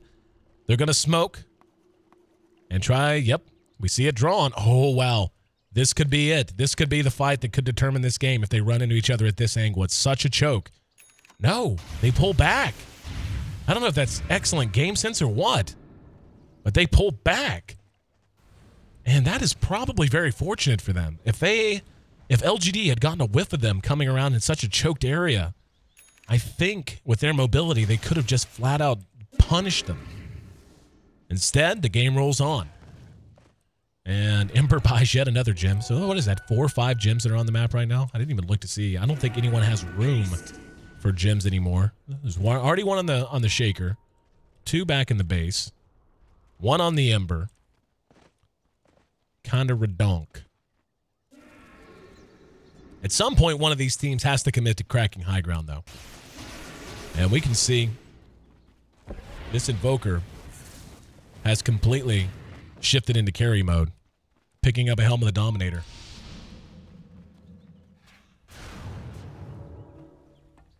Let's see if they want to roll the dice. In July, he's actually far forward here. He's got to be careful. So much of how they want to try to defend this is going to be relying on him. We've reached a point as well. They can't spend a lot of time away from their base. You can see this bottom lane is already pushing in horrendously hard. So they're going to have to send someone back. Yeah, and there you go. Gems. Nobody see the gems yet? Don't know that they care. Everyone's so farmed at this point that gems may as well be tangos in terms of their relative cost to the wealth of these heroes. Smoke. Let's see if they can get a pick. Even if they do, buybacks are there for almost everyone that really matters the most. They might get 2. Oh, if they get 2, it'll be huge. They only get 1 with the scythe device, and they do blow him up, but it was the Lesh track. And Lesh does have buyback. The Earthshaker, having finished that, Lincoln's did not. If they had gotten both of them, it would have been tremendous because the Lesh would have bought back, but then they would have been down a Shaker and down a Lincoln Sphere, more importantly. The Aegis is still up for the moment, and I suppose that could be a factor in determining when they want to push as well. Do you want to push into an Aegis and take that chance, or do you just try to keep map control? No, you have 2 sets of racks down. And no, at some point, buy a Rapier, man. Just do it. You're going to need it. We're at 84 minutes in, and this team feels immortal already. CDEC, I mean. Even when they're able to get picks, and even when they're able to get good initiation, it just seems like CDEC excels at dragging the fights out. And equally, I half think it's about time to get rid of the Blink Dagger on this Void and get a refresher as well. They really could use 2 Chronospheres. Here we go. Top lane, last remaining tower on the entire Dire side, aside from the tier 4s. Racks down mid, racks down bottom. And LGD threatening, but not committing. Just such a tenuous game in terms of initiation, counter-initiation, ways you can succeed, ways you can screw up, answers that each team has to each other. Been a phenomenal game, and I would dare say the most competitive and best game of Eastern Division play so far. And at some point, someone's going to have to roll the dice. Not going to be this second, though, as CDEC remains set. The Aegis, again, should have about 60 seconds left on it, I do believe. Give or take. Roche will be a few minutes away after that, if LGD just wants to play this suffocation game. Put him in the base, keep pushing the one lane that still has racks, and let the others push on their own. Look at this. I mean, at 86 minutes in, the creep waves get gigantic. And not just gigantic, they hit freaking hard. So this is a losing battle for CDEC, especially with the Aegis about to expire as well. I mean, it's so hard to call. I mean, I honestly feel like LGD is probably in the best position right now. I don't feel like they need to commit to this, at least not for another minute or two. Guarantee the Aegis is gone, then maybe you think about it. But you should be able to win this game on the back of nothing but pure mechanics of creeps and pure mechanics of lane equilibrium. The Void, who's had a rough game, 5, 9, and 10 for him, perched just to the north of the tier 3 and top. His chronos are going to be make or break at this stage. He has to hit them. If he can catch Yao, catch the tide before Ravage up, hang on there to come right on out. There's a swap from Faith. Faith's going to end up dropping most likely. Let's see if they want to initiate off of it, though. That's the important question. Faith, oh, he got force staffed. He's still alive. Ravage actually caught one. It got Q, but there's going to be the chrono. Going to work. He only got MMY, though. Sylar's pecking away. He manages to bring him down. He'll end up making it back to the high ground, but now Sylar just being chewed through by this carry Invoker. This Quas Wex Invoker that started to build right-click about 15, 20 minutes ago, showing the power that he has at his disposal. Hell, the fight recaps don't even matter anymore. It's not about gold. It's not about experience. Freaking everyone's level 25, or if they're not, they're going to be soon. We're still here, huh? Yeah, we're still here. A trade of the Skywrath Mage for the Leshrac. Bad Ravage from In July. Bad Chrono from 333. Not the prettiest I've ever seen, not gonna lie. Well, as you mentioned, Battle Build is coming out from Invoker now. Yep. Close to a Satanic himself with the MKB. Good pickup against Sylar. Holy crap. Here we go. They're going to catch Yao. Oh, this is the big one if they can bring him down. Here he comes. And no, he got swapped and the Ravage is there from In July. Yao's still alive around the outside of the fight. Oh, what a crit. He got a crit and brought down the Void. And now Sylar able to BKB. There's a buyback from the Invoker. They need his damage, but they're going to lose maybe. Maybe he has buyback, but it's going to have to be used. And now look at the Invoker. Got hit with the Viper Strike. Or no, actually he didn't. He's just slowed. Slowed from the Corrosive Skin. Now there's going to be a fissure. Got Sylar on the wrong side of it, though. Lincoln's is up on maybe again. Tier 4s are dying. Oh, they are. And finally, it looks like LGD might be able to put this one in the bag. A Glyph used just to buy them some time, but this Viper's just sustaining himself so well. In July is cheaped up. Garter comes in. Echo slams there. Doesn't matter. Next to no damage. He's going to go ahead and use his BKB, but the right click coming out of Sylar is intense. There's a Scythe Here we go. on the Ravager, on the Tidehunter right now. And he's not going to be able to use it as he ends up dropping. And the Invoker going to work. He's going to be able to bring down Sylar. And now they're going to lose Q. No, he ate the cheese. Right in the midst of it, he's still going to work. Mystic Flare thrown and off the mark. And finally, MMY is able to clean it up. Tide buys back. Viper buys back. In terms of buybacks, there are, count them with me, 0 on the side of CDEC. Game 1. Oh my Finally God. Finished up. What a game. Got a little quiet for a bit. But, dude, ultra late game Dota is pretty fun. It's like, I'm not going to lie, it gets rather boring whenever you're just sitting around for 15, 20 minutes of farming. And once you see all of these items come into effect and a bunch of level 25 heroes just butting heads against each other, it's a blast. Well, it's fun for guys like you that love that play-by-play, but when I have to say Scythe on Ravage, so much crap is happening. People like me. Yep. we freak out. But holy crap, look at the overall stance. It's nice to finally sit back and take a look at everything in its entirety and see, my God, MMY, I talked about him, but 16, 4, and 13. In a crazy game like that with this massive AoE, to say that he only died 4 times as a Skywrath is pretty insane, and he pretty much had all the kills for his team. I didn't even notice this because so much crap was going on, but fantastic game from him.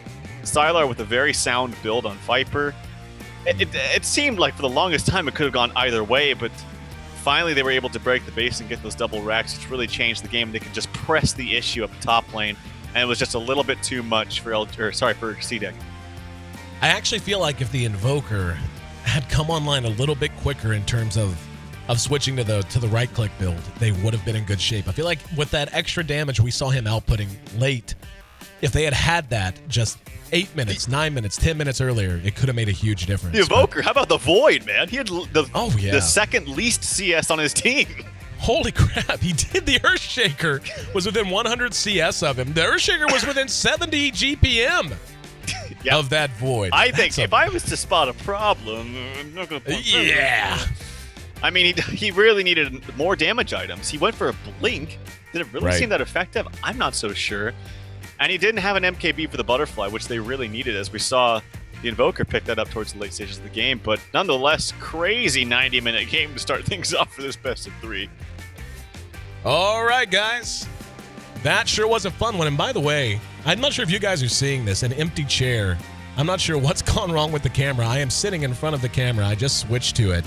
And on my production screen, I'm actually seeing what seems to be a frozen still of the chair vacated by me during the break. So I don't know what's going on with that.